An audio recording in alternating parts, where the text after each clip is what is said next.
Saya Sylvia Aryati Kusuma dari absen 35. Konferensi meja bundar adalah ulang. Jadi saya akan menjelaskan apa KMB itu. KMB adalah atau yang biasa kita sebut konferensi meja bundar adalah pertemuan antara perwakilan Republik Indonesia, Belanda, dan BFO atau Bijeenkomst voor Federal Overleg yang mewakili sejumlah negara ciptaan Belanda di Kepulauan Indonesia. Pertemuan ini dilangsungkan di Den Haag, Belanda mulai 23 Agustus hingga 2 November 1949. Ditujukan untuk menyelesaikan permasalahan antara Indonesia dan Belanda yang telah lama terjadi. Walau Indonesia telah memproklamasikan kemerdekaannya pada 17 Agustus 1945, Belanda masih berupaya menguasai Indonesia. Sebelum KMB, 3 pertemuan tingkat tinggi antara Belanda dan Indonesia telah dilaksanakan sebagai upaya penyelesaian masalah. Adapun pertemuan itu adalah Perjanjian Linggarjati pada 1947, Perjanjian Renville pada 1948, dan Perjanjian Romroyen pada 1949. Meski sudah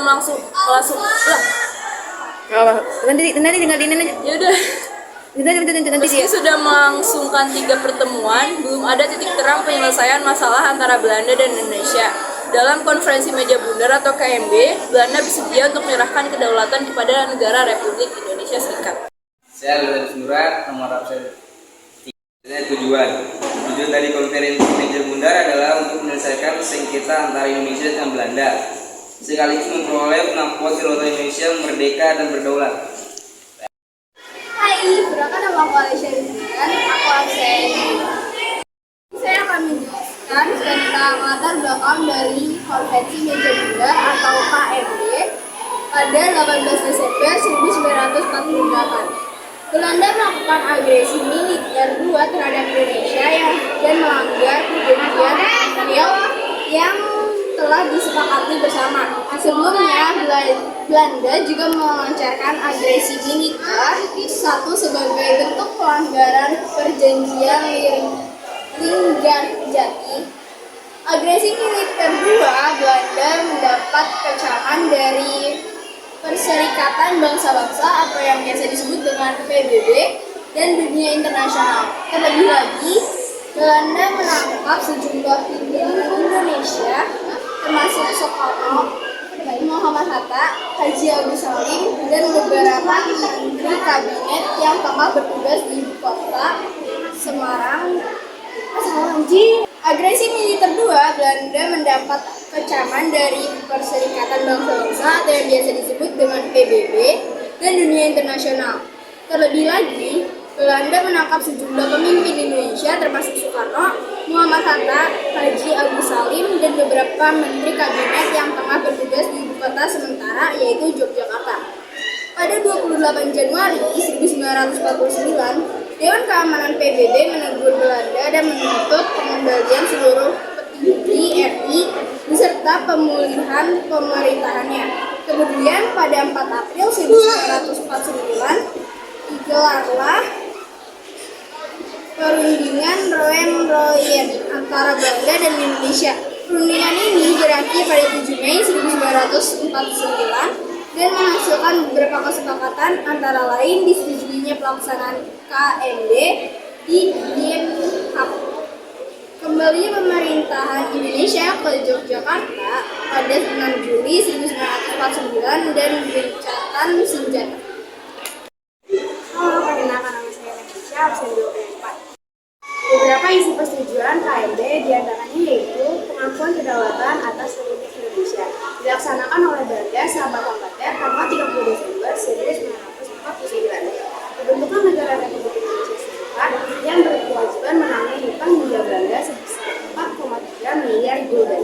Yang kedua, penyerahan kedaulatan atas wilayah bekas Hindia Belanda kepada Indonesia akan dilakukan oleh Belanda pada 27 Desember 1949, terkecuali kedaulatan atas irian darat yang akan ditentukan kemudian.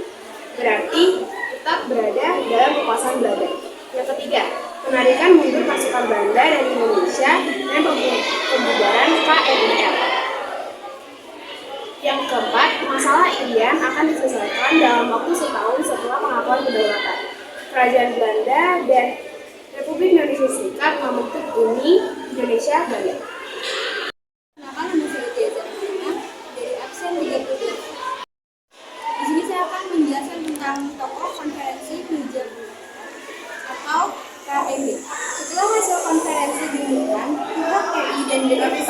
kemudian menandatangani persetujuan konstitusi.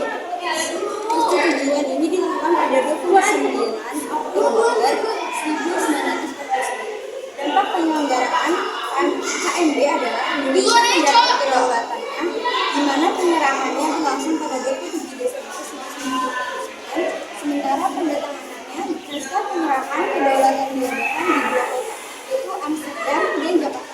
Beberapa tokoh KMB yakni Muhammad Hatta, Muhammad Long, Mr. Supomo, Dr. Rani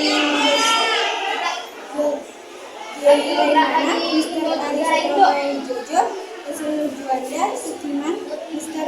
Sujono Hadinoto Sumitro, DJ Hadi Kosomo, Mr. Abdul Karim, dan TB Simatupang dan Mr. Muhammad. Saya Indira Yohanawati, absen 17. Hasil konferensi meja bundar atau KMB. Konferensi meja bundar menghasilkan beberapa keputusan penting bagi Indonesia. Berikut hasil konferensi meja bundar. Yang pertama, Belanda mengakui Indonesia sebagai Republik Indonesia Serikat atau RIS. Indonesia menjadi sebuah negara yang berdaulat dan merdeka. RIS terdiri dari 15 negara bagian yang dibentuk Belanda. Selanjutnya, status Irian Barat diselesaikan dalam waktu 1 tahun setelah pengakuan kedaulatan. Terus akan dibentuknya Uni Indonesia Belanda. Selanjutnya ada RIS mengembalikan hak milik Belanda dan memberikan hak konsesi serta izin baru untuk perusahaan-perusahaan Belanda. Dan yang terakhir pengambilan utang Hindia Belanda oleh Republik Indonesia Serikat.